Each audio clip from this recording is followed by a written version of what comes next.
Hello student, probability में page number 310 पर पहले 22वां सवाल करेंगे हम। 22वें सवाल में एक टेबल दिया गया है। इवेंट है सम ऑन 2 डाइस।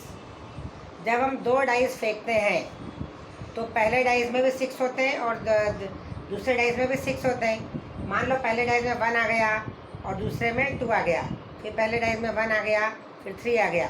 इस टाइप से मतलब हो सकता है। अब इसमें इन्होंने कहा है कि दोनों डाइस में जो भी अंक आए, जो डिजिट आए, उनका सम के हिसाब से इन्होंने एक टेबल बनाया है। जैसे उनका सम 2 होना चाहिए, उनका सम 1 तो हो नहीं सकता है क्योंकि पहले डाइस में मिनिमम 1 रहेगा, इसमें भी 1 रहेगा, तो मिनिमम से मिनिमम इनका सम कितना आ जाएगा 2, क्योंकि इस पर 1 और इस पर 1, तो कुल मिला के सम कितना हो जाएगा 2। तो अब इन्होंने ये जो टेबल बनाया है सम ऑन 2 डाइस, तो इसमें सबसे पहले यदि 2 सम लिया है तो उसकी प्रोबेबिलिटी अपने को देखना है कितनी आएगी। तो फेवरेबल आउटकम्स अपन देखते हैं कि 2 कब आ सकता है, जब पहले में 1 और दूसरे में 1 आए। तो टोटल कितनी हो गई, इसमें एक ही फेवरेबल आउटकम रहेगा तो वो आ जाएगी टोटल प्रोबेबिलिटी। जब हम 2 डाइस फेंकते हैं तो एक डाइस जब थ्रो करते हैं तो 6 आती है और दूसरे डाइस भी जब अपन फेंकते हैं तो 6 आती है। तो टोटल इसकी जो टोटल आउटकम्स है वो 6 × 6 मतलब 36 होते हैं। उस समय जब 2 डाइस फेंकते हैं तो टोटल आउटकम्स क्या होते हैं 36।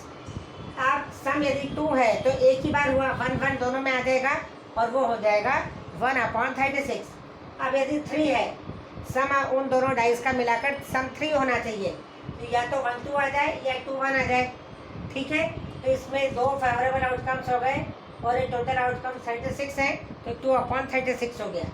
अब 4, इनका सम 4 कब हो सकता है, या तो 1 3 या 3 1 या 2 2। तो ये हो जाएगा 3 आउटकम्स आ गए हैं, तो 3/36 आ गए। जब 5 हो तो 2 3 3 2 1 4 4 1, 5 इनका सम होना चाहिए। तो ये कितने हो गए, ये 4 आउटकम्स हो गए थे 4/36। जब 6 है तो 1 5 या 5 1, 2 4 तो 4 2 और ये 3 3। ठीक है, तो ये जैसे 1 5 होता है तो एक 5 1 भी आ जाएगा, 2 4 होता है तो 4 2 भी आ जाएगा।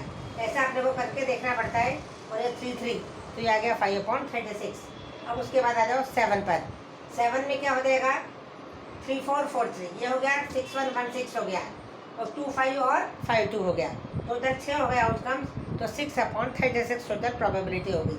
अब उसके बाद 8 आ जाओ, 3 5 5 3 2 6 6 2 और 4 4। अब इसकी प्रोबेबिलिटी आगे नहीं बढ़ी, अब क्या हो गया ये 5/36। अब मतलब ये इक्वली लाइकली नहीं है। ठीक है, अब ये 9 है तो 3 6 6 3, 5 4 और 4 5, ये 4/36 आ गई। फिर ये 5 5 4 6 6 4, ये टोटल सम 10 है, तो ये आएगा 3/36। ये 2 है 2/36 और ये 1/36। मतलब इसमें क्या हुआ, ये 1 2 3 4 5 और ये 6 आ गया और ये भी 1 2 3 4 5 और 6 आ गया। अब अपन देखते हैं क्या पूछा गया है। इसमें भी इन्होंने प्रोबेबिलिटी टेबल में बता दी है 2-3। A student argues that there are 11 possible outcomes. अपन देख रहे हैं 11 पॉसिबल आउटकम्स हो गए, 2 से 12 तक में 11 आउटकम्स हो गए। Therefore each of them has a probability 1/11, है ना। जब ये 11 आउटकम्स हो गए हैं तो इसमें जैसे 10 की कितनी होगी 1/11, सम 11 आएगा 1/11, ऐसा नहीं है। सबकी प्रोबेबिलिटी जो है वो इक्वली लाइकली नहीं है। ठीक है, उनके जो ऑब्जर्वेशन है वो इक्वली लाइकली नहीं है। तो do you agree with this argument, no, इसका मतलब हम इस वाले आर्ग्यूमेंट से सहमत नहीं है।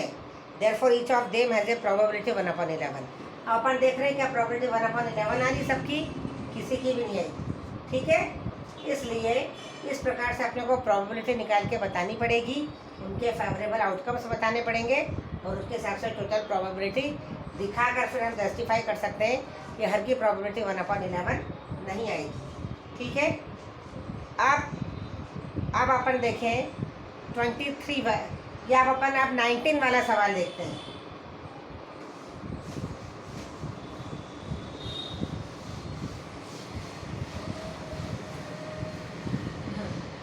वाले सवाल में क्या है? A child has a dice who 6 faces show the letters as given below. एक डाई है, उसमें उसने 6 वो कर लिए हैं, ABCDEA। ए को उसने 2 बार कर लिया है, ठीक है। ए को 2 बार कर लिया है उसने, 6 डाइस पर उसने ABCD ऐसा लिख लिए हैं। अब है the dice thrown once, what is the probability of getting a कितनी बार आएगा? 2 बार आ रहा है, उसने 2 जगह लिखा हुआ है ना, तो ए की प्रोबेबिलिटी कितनी हो जाएगी? 2/6। टोटल आउटकम 6 हैं और फेवरेबल आउटकम्स ए के लिए कितने हैं? 2 हैं। तो ये कितना आ गया? प्रोबेबिलिटी ऑफ गेटिंग ए ये आ गई 2/6। और डी के लिए प्रोबेबिलिटी ऑफ गेटिंग डी तो एक ही बार आ रहा है, तो उसकी हो जाएगी प्रोबेबिलिटी ऑफ गेटिंग डी कितनी हो गई? 1/6। अब अपन इसके बाद देखें 20 वाला। Suppose you drop a die at random on the rectangular region. अब एक डाई जो अपने को फेंकना है, एक तो रेक्टेंगुलर फॉर्म में बना हुआ है और अंदर एक सर्कल बना हुआ है। ये जो रेक्टेंगल बना हुआ है ये है 3 मीटर और ये है 2 मीटर, और एक सर्कल बना है और वो कितना है? हाफ। उसका जो रेडियस कितनी है? 1/2 मीटर है, क्योंकि डायमीटर 1 है तो रेडियस कितनी हो गई? हाफ हो गई। अब हमको what is the probability that it will land inside the circle with diameter 1 metre. अब यदि हमने डाई ऐसी गिराई तो सर्कल में के अंदर आने की प्रोबेबिलिटी क्या होगी?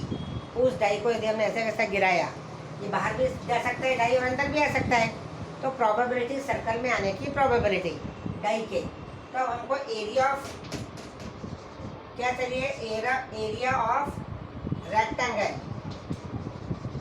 एरिया ऑफ रेक्टेंगल कितना आ गया?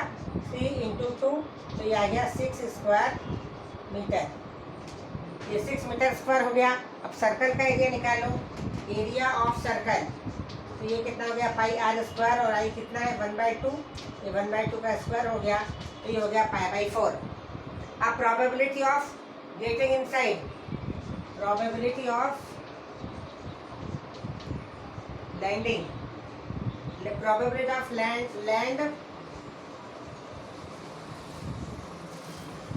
Landing inside the circle. Circle में सर्कल ऑफ डाई के सर्कल के अंदर आने की प्रोबेबिलिटी, तो ये कितना हो जाएगा? Area of circle upon area of rectangle. तो ये हो गया, ये फेवरेबल है सर्कल के और ये है 6, तो ये आ गया π/24। कितना आ गया? ये पाई, ये 4 नीचे आ जाएगा, तो ये आ गई प्रोबेबिलिटी π/24। अब यहाँ स्क्वायर मीटर या कुछ भी नहीं लगाना है, क्योंकि प्रोबेबिलिटी की कोई यूनिट नहीं होती है। अब अपन इसके बाद देखें 21 वाला सवाल। A lot consist of 144 ball pens of which 20 are defective. Total ball pen कितने हैं? 144। टोटल कितने हैं? 144, ऑफ विच 20 आर डिफेक्टिव, और डिफेक्टिव कितने हैं? डिफेक्टिव कितने हैं? 20। ठीक है, तो गुड पेन्स कितने हैं?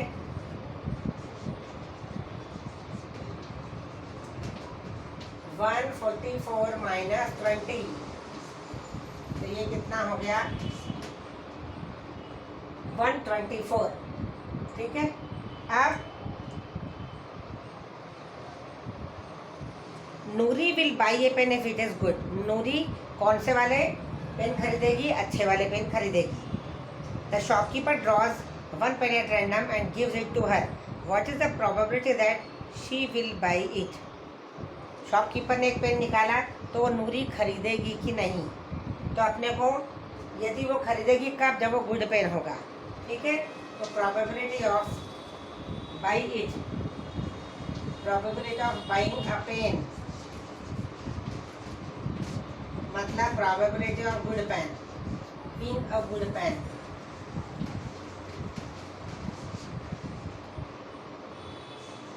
बीइंग क्या प्रोबेबिलिटी ऑफ गुड पेन लिख दो बस,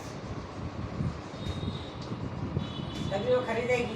तो कितना हो जाएगा, गुड पेन कितने इसमें 124, तो 124 अपॉन 144, तो ये कितना आ जाएगा, ये 2 से कट जाएगा,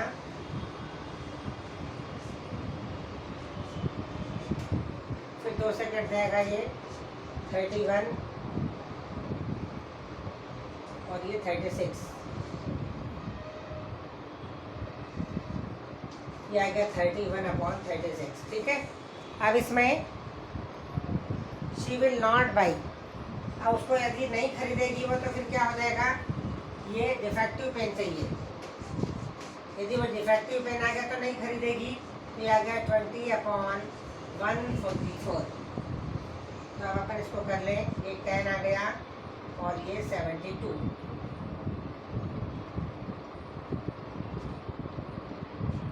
और कर लें, ये 5 आ गया,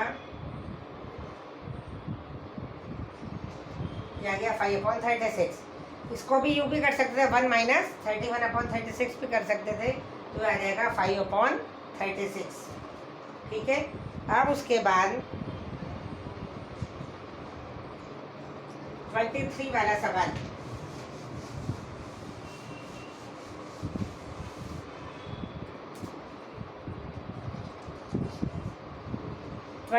वाले सवाल में a game consist of tossing a 1 rupee coin 3 times and noting its outcome each time.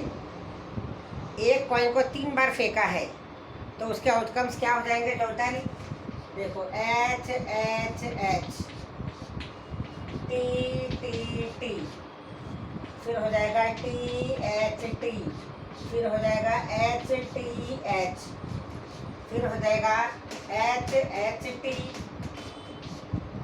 फिर हो जाएगा टी टी एच। अब क्या बचा, फिर टी डबल एच हो गया, अब ये टी एच एच और एच टी टी होगा। ये टोटल आउटकम्स कितने हो गए, टोटल 8 आउटकम्स हो गए हैं। ठीक है, total 8 outcomes. Hanif wins if all the tosses give the same result, that is 3 heads or 3 tails, तब वो विन होगा, and loses otherwise. Calculate the probability that Hanif will lose the game. इसलिए हनीफ के गेम के loss होने की probability, जब ये दोनों सेम आएंगे तो वो जीत जाएगा। तो अपन क्या करें, प्रोबेबिलिटी ऑफ विनिंग निकाल लें, probability of winning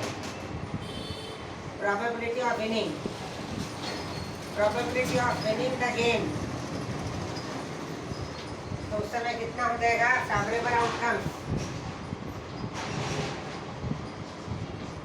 favourable outcomes कितने हो जाएंगे उस समय, एच एच एच और टी टी टी, मतलब नंबर ऑफ फेवरेबल आउटकम्स कितने हो गए, 2। कितने हो गए नंबर ऑफ फेवरेबल आउटकम्स, यहाँ पर लिख लें, तो इसके नंबर कितने हो गए, ये 2, और इसके टोटल आउटकम कितने हो गए, 8। तो पी विनिंग में कितना हो गया, पी विनिंग द गेम में probability of winning the game, हाँ ये लिखा हुआ है, तो ये आ जाएगा 2 और ये 8 आ गया, मतलब ये आ गया 1/4। तो लॉस होने की कितनी हो जाएगी, 1 - 1/4। ये पी विनिंग हो गया, तो यहाँ पर पी लॉस द गेम में कितना हो जाएगा, 1 - 1/4 मतलब 3/4। ये आ गया आंसर। ठीक है, इस प्रकार से अपने को करना है, और अलग से भी ऐसा कर सकते थे लॉस में, तो ये 2 को छोड़ के कितना आ जाएगा, ये 8 है तो 6/36, या 6/8, तो उसके हिसाब से भी 3/4 आ सकता था आंसर। ठीक है, अब अपन देखते हैं 24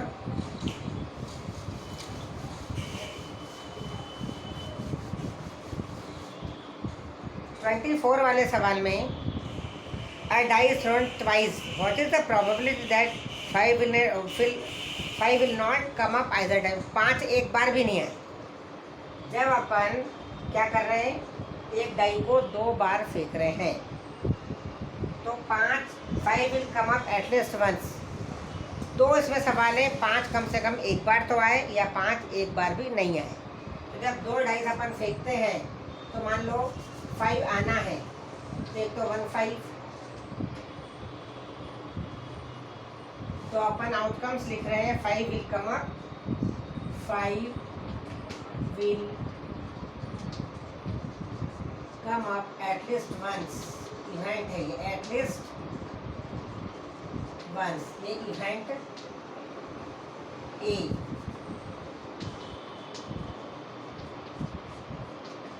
ए बराबर, तो इसके पॉसिबल आउटकम्स क्या हो जाएंगे? 1 5 5 1,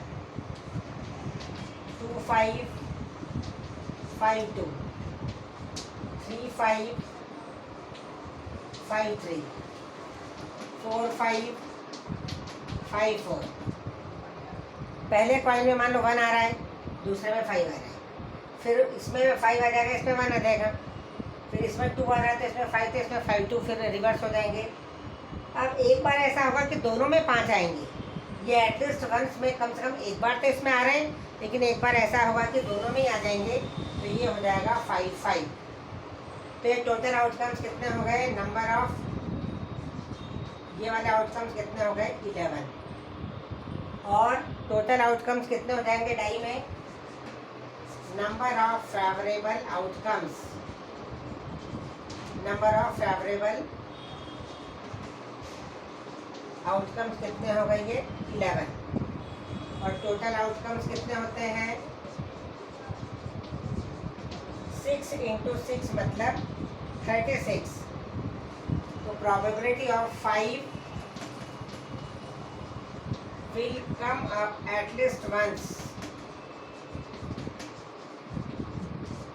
ये बराबर हो गए 11/36। इतना हो गया। अब ये है कि 5 एक बार भी नहीं आए, 5 यदि एक बार भी नहीं आना तो इसको कम कर लो। तो ये क्या है? 5, ये probability of 5 will not come up either time। तो ये हो जाएगा 1 - 11/36 मतलब 25/36। ये आ जाएगा 25/36 आ जाएगा, ये लिख दें 25/36। ठीक है, इस प्रकार से ये करना है। अब 25 जो है, which of the following arguments are correct and which are not correct. अब इसमें if 2 coins are toss simultaneously there are 3 possible outcomes. 2 coin अपन फेंक रहे हैं ST और TH वाले, तो या तो 2 अहेड आ सकते हैं, 2 टेल आ सकते हैं, 2 HH ST, HH और TT पहले आ जाएंगे और HT आएगा, लेकिन इसमें क्या लिखा है? और 1 ऑफ ईच। ST के साथ साथ TH भी आएगा, तो टोटल 4 आउटकम्स हो जाएंगे। Therefore, for each of these outcomes, the probability is 1/3. Total outcomes 4 हो रहे हैं, तो इसलिए 1/4 1/4 1/4 1/4 ऐसे आएगा। ठीक है, तो इसलिए 1/3 वाला गलत है। और if a die is thrown, there are 2 possible outcomes, an odd number or an even number. Therefore, the probability of getting an odd number is 1/2. Die में क्या होता है? टोटल 6 होते हैं, 3 इवन और 3 ऑड नंबर होते हैं। अब ऑड नंबर की प्रोबेबिलिटी 3/6 और इवन की भी क्या हो जाएगी? 3/6 मतलब 1/2 और 1/2। इस प्रकार अब ये प्रोबेबिलिटी वाला चैप्टर अब ख़त्म हो गया है।